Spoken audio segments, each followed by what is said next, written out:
it's a difficult one, especially with boxing, because you don't know what's going to go on. You don't know who's going to win. You don't know who's going to lose and where they're going to end up and stuff. So trying to plan your career long term in boxing and pick individuals and things. Just my opinion, I honestly think Fabio Wardley should stop boxing, because from where he started here to where he's got to there, he's better than most people. He's better than most boxers. But I don't think he can go back to the drawing board and learn enough now to forward his career, because he has sustained a lot of damage. He's put himself in the position, you understand, by getting damaged in fights and having hard fights. I genuinely think he took way too much punishment, and that's, I mean, that was so severe. If I were him, I'd never fight again. Something I'll need to total up along the way. There's a few things about my style, about the way I fight and things I do that I'll need to tighten up as well. But look, it all takes time. I'm in no immediate rush. I've still got, because that means they get to see it again maybe, and they get another go at it. So yeah, it's still a bitter pill to swallow. It's not a. Has got a heart as big as a bucket, and some of the punches he took last night, he may not come back from, because he was taking right hands, he was eating them so flush, it was quite brutal to watch at times. I've actually got sorry. A slight difference, fighting a world champion, a legitimate world champion for a title, and beating a world champion who's already a world champion. And Fabio Wardley hasn't beat a current world champion to be the champion, has he? Josie Park, He should fight. I genuinely don't think he should take that rematch. I think that's too dangerous. I genuinely think he took way too much punishment, and that's, I mean, that was so severe. If I were him, I'd never. Well, I hope that's not going to be the case for him, and if he carries on, you know, we certainly would be looking to help him in that way. But look, he's been involved in some of the. How good of a servant has he been to box? He's a great guy. I just felt this week, I couldn't, you know, like I've been around him a lot of fight weeks. I just didn't feel any kind of confidence or buzz. And I think when I heard that this fight was getting made, I thought, that's a strange fight. Listen, the fight was supposed to stop in round 10 because his nose was bleeding so badly. What's next for them? I'm hearing a rematch clause. If not, who do you want to see him fight? Nobody wants to see the. You know, don't think it's going to be the most amazing few rounds. It was much better than that. It was just a phenomenal fight, phenomenal to watch, to witness and see these two guys, what they did, bearing their soul and getting off Daniel getting off the floor and the canvas and coming back how he did.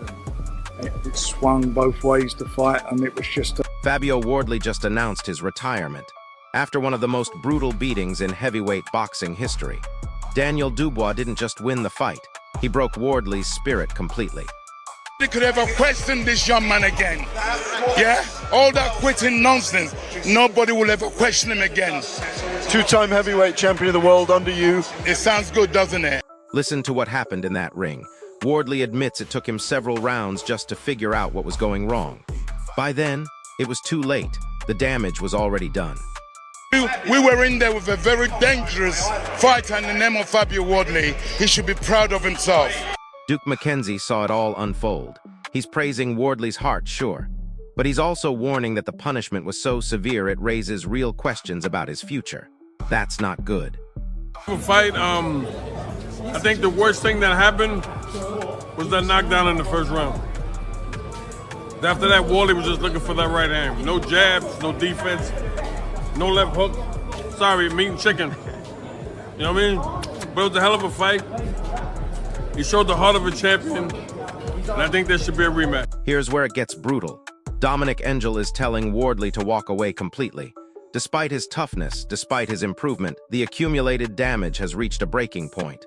No coming back from this. No jab, nothing, looking for power shots. It is like he didn't train. He was busy commentating. Little bastard. He was supposed to fucking train in the gym. How many jabs did Fabio chuck? Last jab, he didn't chuck no jabs. He didn't do anything with it. Barry McGuigan is even more direct. He doesn't believe Wardley should fight again. Period.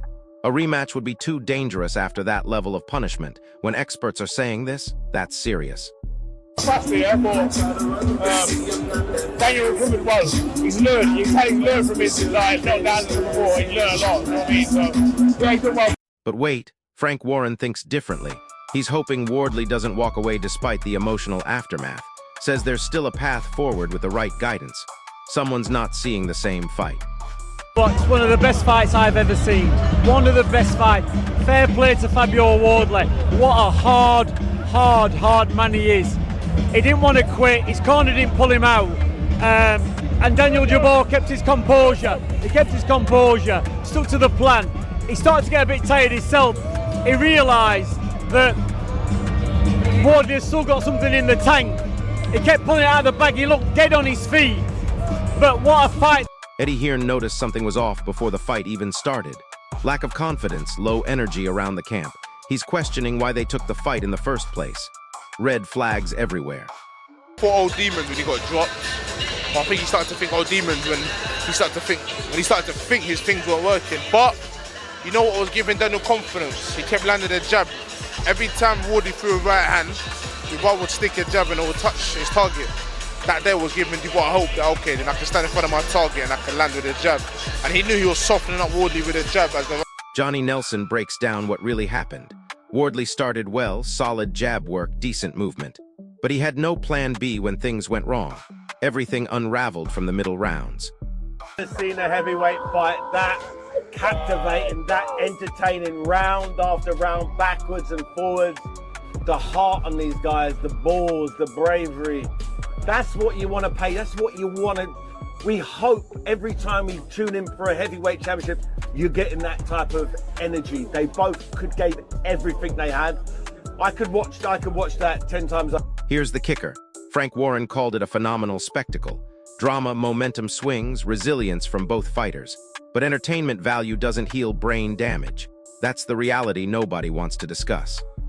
What a warrior he is, and came through that test. You know, coming off the back of a loss, I was a bit nervy to start off with and a bit all over the place, but I pulled it together and got the victory.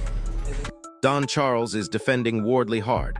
Says nobody can question his heart after this fight. Rejects the quitter narrative completely. But heart doesn't win fights when your body can't take any more punishment.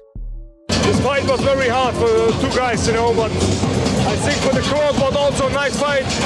Unbelievable. I like it.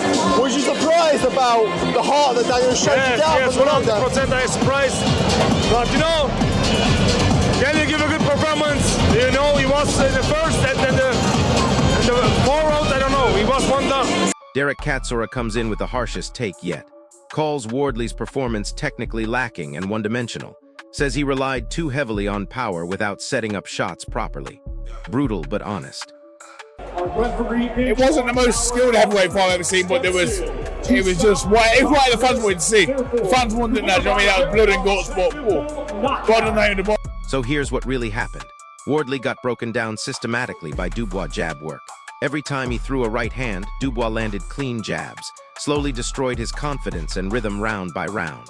The writing was on the wall early, but nobody wanted to stop it. Now we're watching a warrior consider walking away from everything he's worked for. Do you think Wardley should retire, or is there still hope for a comeback? Drop your thoughts below, smash that like button if this breakdown opened your eyes, and subscribe because heavyweight boxing just got a lot more interesting. So here's what really happened.